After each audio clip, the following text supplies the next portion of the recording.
Welcome back to my channel.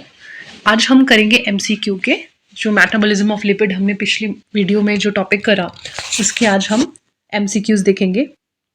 जो first question है वो है हमारा, which molecule act as a molecular chaperone to assist the folding of protein.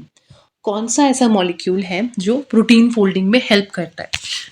ये है हमारा लिपिड्स। लिपिड्स हेल्प करते हैं हमारे फोल्डिंग ऑफ प्रोटीन्स में।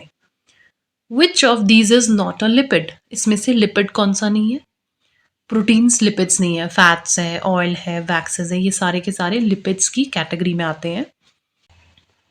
The abundantly distributed enzyme in germination seeds and adipocytes, ऐसा कौन सा एंजाइम है? लाइपेज। लाइपेज एंजाइम हमारी सीड जर्मिनेशन और एडिपोसाइट्स की जर्मिनेशन में हेल्प करता है। Fourth question, beta oxidation of fatty acid occurs in, किस में या कहाँ पर आप बोल सकते हैं? Beta oxidation of fatty acid. Beta oxidation of fatty acid occurs in, कहाँ पे होती है हमारी बीटा ऑक्सीडेशन? तो ये हमारी माइटोकॉन्ड्रिया में होती है।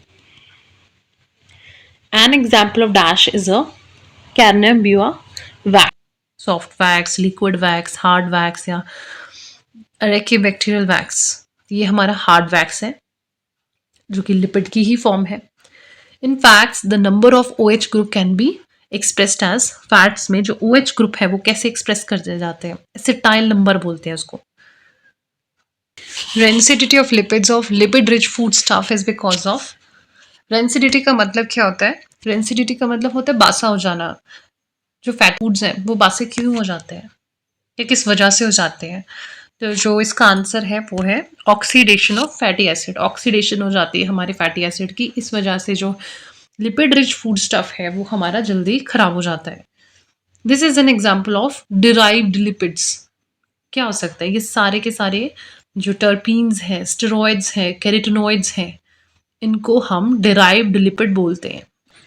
डिराइव्ड लिपिड्स वो होते हैं जो कॉम्प्लेक्स और सिंपल लिपिड से मिलकर बनते हैं हमारे। कोलेस्ट्रॉल भी हमारा डिराइव्ड लिपिड्स हैं, टर्पीन्स हैं, स्टेरॉइड्स हैं, कैरोटीनॉइड्स हैं।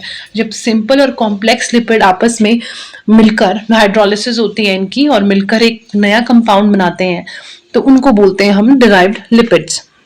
और ये सारे के सारे एग्जाम्पल है हमारे डिराइव्ड लिपिड्स के। The degree of unsaturation of lipid can be measured as iodine number. The specific gravity of lipids is, specific gravity हमारी कितनी है लिपिड्स की? 0.8. The free fatty acids are transported by blood associated with, हमारे free fatty acids transport होते हैं blood में, ये albumin है। एल्ब्यूमिन के साथ होते हैं जो फ्री फैटी एसिड होते हैं जो कि डिराइव करते हैं हमारे एडिपोसाइट्स या ट्राइग्लिसराइड से, वहाँ से हमें मिलते हैं। ट्राइग्लिसराइड से फ्री फैटी एसिड डिराइव होते हैं, वो ट्रांसपोर्ट होते हैं as a physical complex with plasma albumin. Where are the enzyme of for beta oxidation present? Beta oxidation के एंजाइम्स कहाँ प्रेजेंट होते हैं? हमारे माइटोकॉन्ड्रिया में, क्योंकि बीटा ऑक्सीडेशन भी हमारी माइटोकॉन्ड्रिया में ही होती है।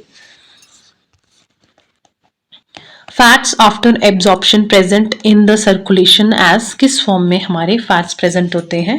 काइलोमाइक्रोन की। One of the following is an essential fatty acid. इनमें से एसेंशियल फैटी एसिड कौन सा है हमारा? लिनोलेनिक एंड, ये वाला टॉपिक शायद हमारे से मिस हो गया है, चलो मैं यहाँ बता देती हूँ। Essential fatty acids and non essential fatty acids क्या होते हैं? एसेंशियल फैटी एसिड्स कौन से होते हैं? Unsaturated fatty acids that are essential to human health but cannot be manufactured in the body. Essential वही होंगे जो हमारी बॉडी बना नहीं पाएगी, बाहर से उसको इनटेक करना पड़ेगा। और नॉन एसेंशियल कौन से होंगे? नॉन एसेंशियल वो होंगे जो हमारी बॉडी खुद क्रिएट करेगी, खुद बनाएगी और हमारी बॉडी में जब जहाँ उसकी जरूरत होगी तो वो यूटिलाइज भी कर लेगी, खुद बनाएगी भी और यूज भी कर लेगी। तो वो हमारे नॉन एसेंशियल्स होते हैं क्योंकि हमें बाहर से लेने नहीं पड़ते।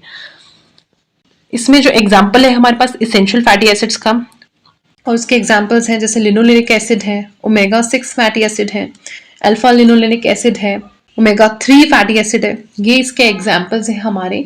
और जो नॉन एसेंशियल है वो कौन से हैं हमारे? Palmitic acid, stearic acid. Where are ketone bodies synthesised? Ketone bodies कहाँ सिंथेसाइज होती है? हमारे लिवर में। Alpha oxidation of fatty acid mostly occur in हमारे ब्रेन में अल्फा ऑक्सीडेशन होती है। हमारी जो बीटा ऑक्सीडेशन है वो ब्रेन और आरबीसीज में नहीं होती, इसलिए हमारी वहां पे अल्फा ऑक्सीडेशन होती है। The long chain fatty acid get transported through the inner mitochondrial membrane through किसके थ्रू हमारे जो लॉन्ग फैटी एसिड है वो ट्रांसपोर्ट होता है, वो होता है as a carnitine derivative. Where do the long chain fatty acid get first activated, कहाँ पे एक्टिवेट होता है हमारा साइटोसोल में, मीन्स साइटोप्लाज्म। तो ये कुछ इंपॉर्टेंट एमसीक्यू थे हमारे लिपिड मेटाबॉलिज्म के। So this is all about the video. Thank you.